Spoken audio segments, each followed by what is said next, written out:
fix this sound, start by removing the motor.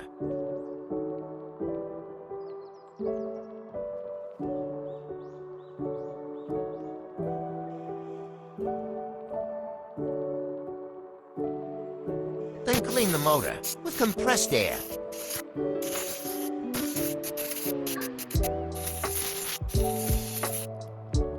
After that, disconnect the motor. Then spray the motor with the electronics cleaner. Put the motor back in.